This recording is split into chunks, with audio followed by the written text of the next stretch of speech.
Bonjour, voici la quatrième vidéo sur les rappels géométriques et celle-ci concerne les propriétés des figures planes. Prenons tout d'abord le triangle équilatéral. Donc on dit que le triangle ABC est un triangle équilatéral. Donc tu sais qu'un triangle équilatéral est un triangle qui a trois côtés de même longueur et trois angles de même amplitude. Donc attention au codage et attention aux notations géométriques. Alors, quand on dit que le triangle a trois angles de même amplitude, n'oublie pas que chacun vaut 60 degrés, parce que 60 degrés fois 3 donne 180 degrés, et donc, ce qui est bien correct, puisque la somme totale des amplitudes des angles d'un triangle est toujours égale à 180 degrés. Alors, ici, on a mis des cotations différentes pour la longueur des côtés et pour l'amplitude des angles. On aurait pu mettre toutes les mêmes cotations, c'est-à-dire deux traits partout pour longueur des côtés et amplitude des angles, ou un seul trait. Mais visuellement, c'est quand même plus confortable. Voilà, on voit clairement ici que les côtés ont même longueur, et là, les amplitudes des angles sont les mêmes. Triangle suivant, peut-être légèrement différent, tu n'as pas entendu ça. C'est ABC est un triangle isocèle en C. Donc ceci est peut-être nouveau pour toi. Alors que veut dire cela? Eh bien cela veut dire que les côtés isométriques sont issus du sommet C. Et si les côtés isométriques sont issus du sommet C, cela veut dire que les angles à la base, donc A et B, sont de même amplitude. Et donc ici c'est relativement simple de savoir que c'est A et B qui sont les angles adjacents à la base et qui sont de même amplitude, parce que C, c'est le sommet. Donc, de nouveau, ici, attention aux différentes notations géométriques. On a le même principe lorsque c'est un triangle rectangle. Donc, je dis qu'ABC est un triangle rectangle en B.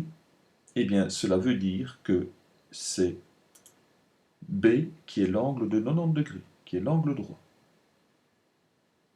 On pourrait coupler les deux en disant ABC est un triangle isocèle rectangle en B. Et là, si c'est isocèle rectangle, eh bien, l'angle B sera de 90 degrés et les deux côtés de même longueur seront issus du sommet B.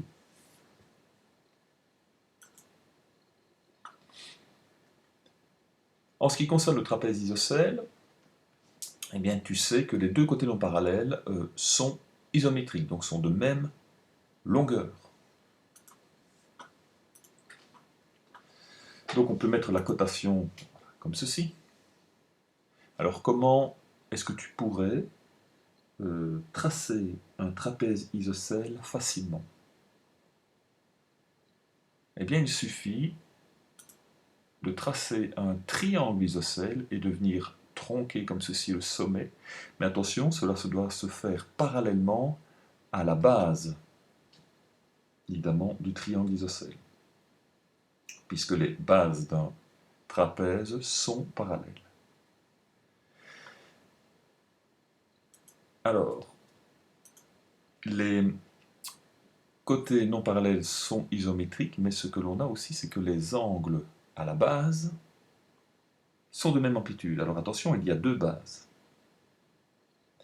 Il y a la grande base, et donc on montre clairement ici avec les couleurs que les amplitudes sont les mêmes. Petit problème ici, si on devait faire de la cotation avec des traits, eh bien c'est que ces angles-là, on voit qu'ils sont coupés par les diagonales. Et donc pour bien montrer que c'est l'intégralité de ces angles-là qui sont de même amplitude, on peut venir mettre ici des arcs de cercle. Donc j'en ai mis deux ici également, donc ça veut dire que ces amplitudes-là sont bien identiques. Est-ce que les cotations ici sont nécessaires? Pas forcément, puisque on est censé connaître les propriétés, évidemment, du trapèze isocèle. Mais tu verras que lorsque nous ferons des démonstrations dans le chapitre des isométries, il sera intéressant de mettre un maximum de codage. Parce que visuellement, ça permet de ne rien oublier lorsque on doit faire son développement. Et donc, puisque les angles à la base d'un trapèze isocèle sont de même amplitude et que l'on a deux bases, eh bien, c'est la même chose pour la petite base. Donc, les angles qui sont ici ont la même amplitude. Je n'ai pas mis de codage, j'ai simplement mis des couleurs, c'est tout. Et c'est suffisant. Alors, de même, les diagonales d'un trapèze isocèle uniquement donc, sont de même longueur. Pour le parallélogramme, le parallélogramme, on sait bien qu'il a deux paires de côtés parallèles. C'est sa particularité. Et donc, puisqu'il y a deux paires de côtés parallèles, en fait, les côtés opposés eh bien, sont de même longueur. Voilà. Je mets le codage comme ceci, et je fais la même chose pour les autres côtés qui sont parallèles.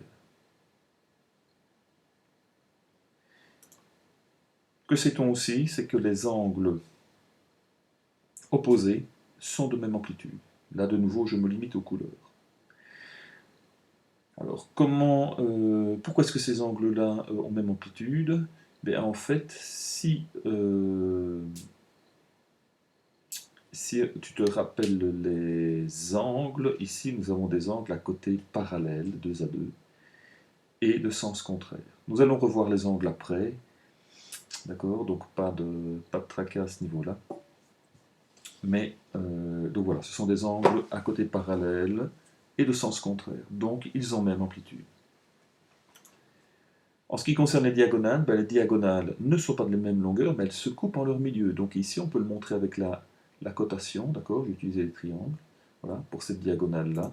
Et pour l'autre diagonale, de même, j'ai utilisé, vous voyez, des petits cercles pour montrer que c'est la même chose. Donc au niveau codage, vous pouvez utiliser ce que vous voulez, tant que, évidemment, ce que vous utilisez est toujours bien reproduit à l'identique pour montrer que ça a même amplitude ou même longueur.